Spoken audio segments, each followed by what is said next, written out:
혹시 머리를 감았는데도 두피가 당기듯 건조하고 동시에 참을 수 없이 가렵고 비듬 각질까지 올라온 적 있으세요? 저도 이 두 가지 증상이 같이 왔어요. 그래서 일단 샴푸만 이것저것 써봤거든요. 근데 오히려 두피는 더 예민해지고 머리카락까지 우수수 빠지더라고요. 찾아보니까 지루성 두피 얘기는 많은데 건성 두피는 별로 없더라고요. 그래서 건성 두피 타입에 진짜 맞는 머리 감는 방법 중심으로 제가 효과를 보고 있는 관리법을 정리해드리겠습니다. 오늘 영상 끝까지 보시면 두피 정말 편안해지실 거예요. 오늘 영상은 제가 평소에 도움을 많이 받고 있는 탈모 언니님과 함익병 원장님 영상의 내용을 일부 참고했습니다. 자, 건성 두피는 샴푸 방법만 바꿔도 확 달라집니다. 건성 두피란 쉽게 말해서 두피의 피지와 수분이 정상보다 부족한 상태예요. 두피를 지켜주는 얇은 피지막이 약해져 있고 각질층 유수분 밸런스도 맞지 않는 상태라고 보시면 됩니다. 그래서 샴푸 후에 두피가 팽팽하게 당기고 미세한 각질이 일어나면서 가려움이 같이 오는 경우도 많아요. 지성 두피는 정반대예요. 피지가 과다하게 나와서 번들거리고 냄새가 나기 쉬운 타입이죠. 지성 두피는 피지 분비 자체를 조절할 수 있어요.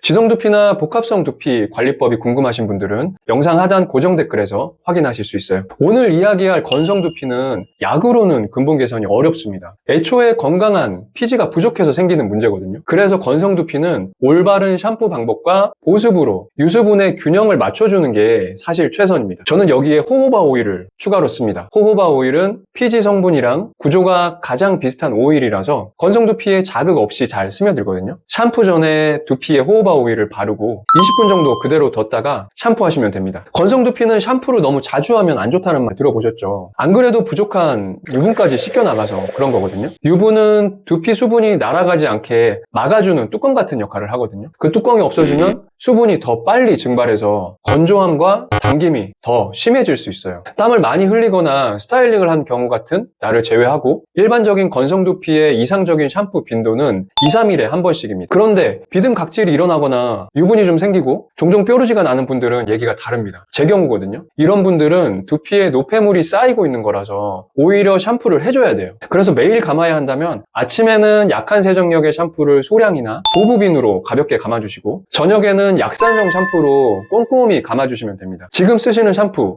뒷면 성분표를 한번 보세요. 지성 두피에 맞는 세정력이 강한 계열인지 건성 두피에 맞는 보습 중심의 성분인지 확인만 해도 기준이 생깁니다. 건성 두피에는 되도록 세정력 중심의 제품에 들어가 있는 설페이트가 없는 제품을 써주시는 게 좋아요. 근데 이렇게 몰랐던 내용들이 있으시죠? 제 채널이 아직 작아서 지금 구독 안 하시면 다음에 못 찾으실 수 있어요. 꼭 구독하시고 두피 건강 관리에 도움되는 영상들 꾸준히 보세요. 계속해서 샴푸 빈도만큼 중요한 게 있어요. 바로 샴푸 전 빗질인데요. 물을 묻히기 전에 먼저 빗질부터 해주세요. 젖은 모발은 큐티클이 열려서 작은 마찰에도 쉽게 손상되거든요. 마른 상태에서 미리 빗어두면 엉킴이 풀리고 두피 혈류 흐름이 좋아져요. 물 온도는 손목 안쪽에 닿았을 때 너무 차갑지도 뜨겁지도 않은 미지근한 물로 시작합니다. 두피를 중심으로 모발까지 골고루 충분히 적셔주세요. 샴푸는 500원 동전 크기로 펌프한 후에 손에 먼저 골고루 펴서 헤어라인, 측두부, 정수리부터 시작해서 여러 부위에 나눠서 세정력이 몰리지 않게 해주세요. 그리고 되도록 모발에는 샴푸를 직접 바르지 않습니다. 두피를 씻으면서 생긴 거품만으로도 모발은 충분히 씻겨요. 샴푸의 주 목적은 모발이 아니라 두피입니다. 두피를 정수리 중심으로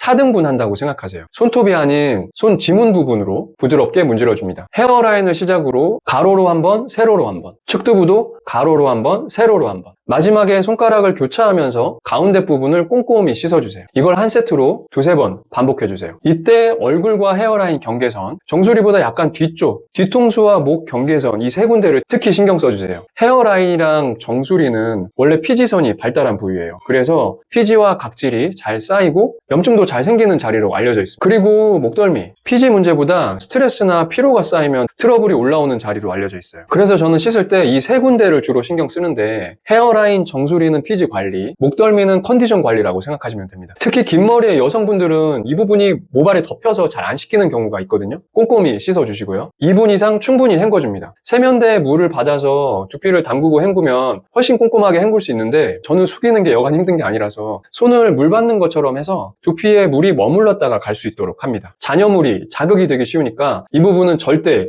대충 넘기지 마세요. 찬바람으로 두피부터 바짝 말려줍니다. 건성 두피는 뜨거운 바람에 특히 취약해서 열로 말리면 안 그래도 부족한 수분이 더 날아가요. 수치 많아 시간이 오래 걸린다면 두피 쪽은 찬바람으로, 모발 끝 쪽만 드라이기를 30cm 이상 떨어뜨려서 뜨거운 바람으로 마무리하셔도 됩니다. 저는 지금까지 말씀드린 직접적인 두피 관리만큼 함익병 원장님 영상에 공감을 해서 운동이나 스트레스 관리도 같이 신경 쓰려고 해요. 가벼운 운동으로 혈액순환을 돕고 잠을 충분히 자고 스트레스를 덜 받는 것만으로도 두피 컨디션이 확실히 달라지더라고요. 그런데 이런 것들 다 지키기 쉽지 않잖아요. 그래도 머리 감는 건 매일 하는 거니까 샴푸 할 때만큼은 제대로 하는 생활 습관을 들여보세요. 이게 건성 두피 관리의 절반이에요. 여기까지 집에서 스스로 관리할 수 있는 방법이었어요. 근데 각질이 심하거나 진물이 나거나 탈모까지 같이 진행된다면 이건 셀프 관리의 범위를 넘어선 거죠. 이럴 땐 꼭 탈모 전문 병원이나 피부과에서 정확한 진단을 먼저 받으셔야 돼요. 저는 예전에 건성 두피면 무조건 샴푸를 덜 해야 하는 줄만 알았어요. 근데 알고 보니 핵심은 횟수보다도 감기 전에 준비해서 보습과 자극은 줄이면서 꼼꼼한 세정, 그리고 두피 유수분의 균형을 유지하는 건조. 매일 감아야 하는 상황이면 굳이 참을 필요 없이 이렇게만 해도 두피가 훨씬 편해집니다. 앞으로도 계속 두피와 모발 건강에 도움이 되는 검증된 방법들과 좋은 정보 최선을 다해서 가져오겠습니다. 영상이 도움되셨다면 좋아요와 구독 눌러주세요. 지성 두피나 복합성 두피 관리법이 궁금하신 분들은 영상 하단 고정 댓글에서 확인하실 수 있어요. 시청해주셔서 감사합니다. 행복한 하루 되세요.